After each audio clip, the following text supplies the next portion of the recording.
Today I'm going to read The Polar Express. Okay. Polar Express, written and illustrated by Chris Van Allsburg.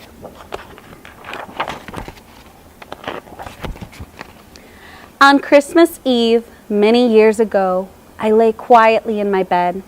I did not rustle my sheets. I breathed slowly and silently.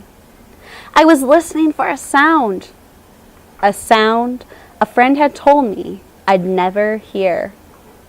The ringing bells of Santa's sleigh. There is no Santa, my friends had insisted, but I knew he was wrong. Late that night, I did hear sounds, though not of ringing bells. From outside came the sounds of hissing steam and squeaking metal.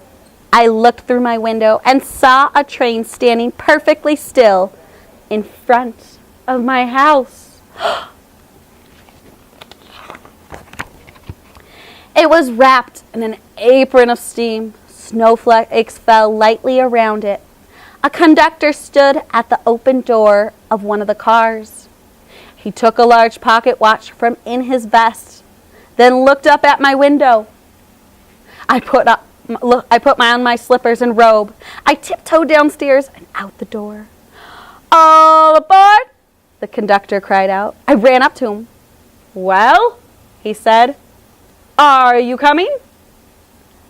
"Where?" I asked. "Why, to the North Pole. This is the Polar Express." I took his outreached hand and pulled me aboard. The train was filled with other children, all in their pajamas and nightgowns. We sang Christmas carols and ate candies with nougat centers, white as snow.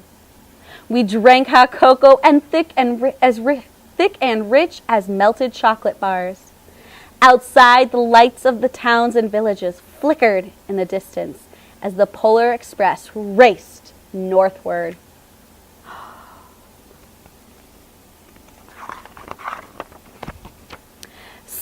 Soon, there were no more lights to be seen. We traveled through cold, dark forests, where lean wolves roamed and white-tailed rabbits hid from our train as it thundered through the quiet wilderness.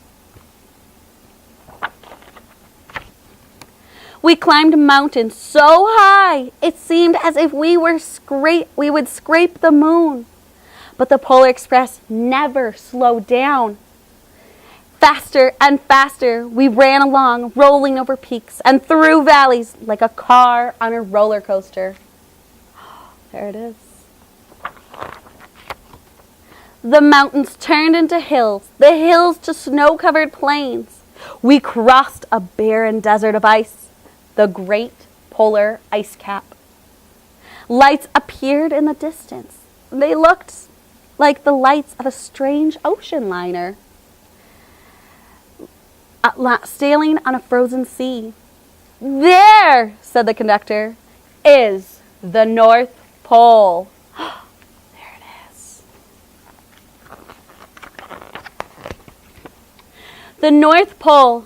It was a huge city standing alone at the top of the world, filled with factories where every Christmas toy was made. At first, we saw no elves. "They are gathering in the center of the city," the conductor told us. "That is where Santa will give the first gift of Christmas." "Who will receive the first gift?" we all asked. The conductor answered, "He will choose one of you." I wonder who it's going to be. "Look!" shouted one of the children. "The elves!" Outside, we saw hundreds of elves. As our train drew closer to the center of the North Pole, we slowed to a crawl. So crowded were the streets with Santa's helpers. When the Polar Express could go no further, we stopped and the conductor let us out. All the elves. We pressed through the crowd to the edge of the large open circle. In front of us stood Santa's sleigh. The reindeer were excited. They pranced and paced, ringing the silver bells that hung from their harnesses. It was a magical sound, like nothing I'd ever heard. Across the circle, the elves moved apart, and Santa Claus appeared. The elves cheered wildly. He marched over to us, and pointing to me, he said, "Let's have this fellow here." He jumped into his sleigh. The conductor handed me up. I sat on Santa's knee, and he asked, "Now, what would you like for Christmas?" There he is, the big guy. I knew that I could have any gift I could imagine. But the thing I wanted most for Christmas was not inside Santa's giant bag. What I wanted more than anything was one silver bell from Santa's sleigh. When I asked Santa, he smiled. Then he gave me a hug, and he told an elf to cut a bell from a reindeer's harness. The elf tossed it up to Santa. He stood, holding the bell high above him and calling out, "The first gift of Christmas." Pretty exciting. A clock struck midnight as the elves roared their approval. Santa handed the bell to me, and I put it in my bathrobe pocket. The conductor helped me down from the sleigh. Santa shouted out the reindeers' names and cracked his whip. His team charged forward, climbing into the air. Santa circled once above us and then disappeared into the cold, dark polar sky. As soon as we were back inside the Polar Express, the other children asked to see the bell. I reached into my pocket, but the only thing I felt was the hole. I had lost the silver bell from Santa Claus's sleigh. "Let's hurry outside and look for it," one of the other children said. But the train gave a sudden lurch forward, and it started moving. We were on our way home. Oh man, he looks bummed out. It broke my heart to lose the bell. When the train reached my house, I sadly left the other children. I stood at my doorway and waved goodbye. The conductor said something from the moving train, but I couldn't hear him. "What?" I yelled out. He cupped his hands over his mouth and yelled, "Merry Christmas!" He shouted.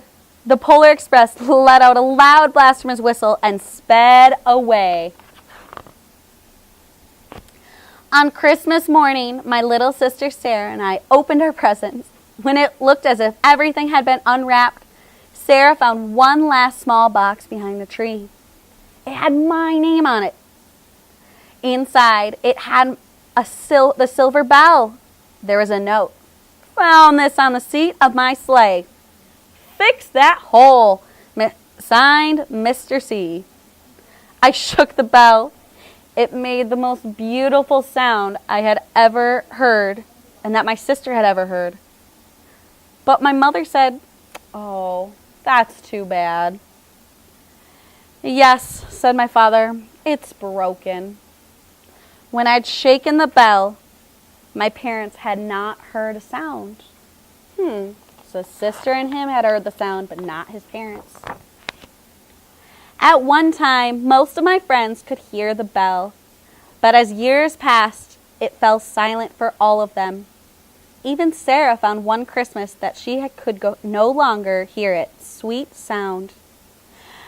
Though I've grown old, the bell still rings for me, as it does for all who truly believe.